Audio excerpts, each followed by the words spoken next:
Nasib santriwati berinisial HS, 18 tahun, nekat membuang bayinya di belakang pondok pesantren tempatnya mondok.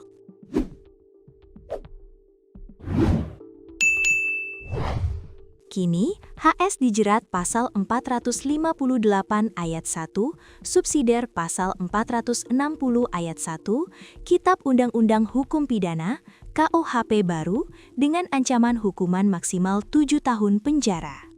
HS membuang bayi yang baru dilahirkannya tepatnya di belakang sebuah pondok pesantren di Kecamatan Kaluku, Kabupaten Mamuju, Sulawesi Barat. Bayi itu sempat dilahirkan sendiri oleh HS. Kasat Reskrim Polresta Mamuju, AKP Agustinus Pigai, mengungkapkan peristiwa itu terjadi pada Selasa, 17 Februari 2026. HS melahirkan seorang diri di kamar mandi pondok pesantren tempat ia mondok, kemudian membawa bayinya ke belakang area pesantren dan membuangnya. Pelaku melahirkan sendiri di kamar mandi, lalu mencari lokasi dan membuang bayinya, ujar AKP Agustinus saat konferensi pers di Mapolresta Mamuju, Jumat 20 Februari 2026. Polisi menyebut bayi tersebut sempat menangis meski telah ditutup dengan kain. Sejumlah santri mengaku mendengar suara tangisan pada malam hari, namun mengira itu suara makhluk tak kasat mata.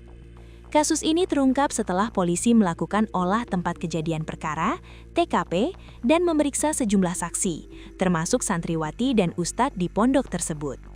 Dari hasil pemeriksaan, HS akhirnya mengakui telah melahirkan dan membuang bayinya karena merasa malu hamil di luar nikah dan takut diketahui keluarga. Polisi juga telah mengamankan pria berinisial T, 20 tahun, yang diduga sebagai ayah bayi tersebut dan masih menjalani pemeriksaan. Sementara itu, HS kini dirawat di Rumah Sakit Bhayangkara Mamuju akibat pendarahan pasca melahirkan.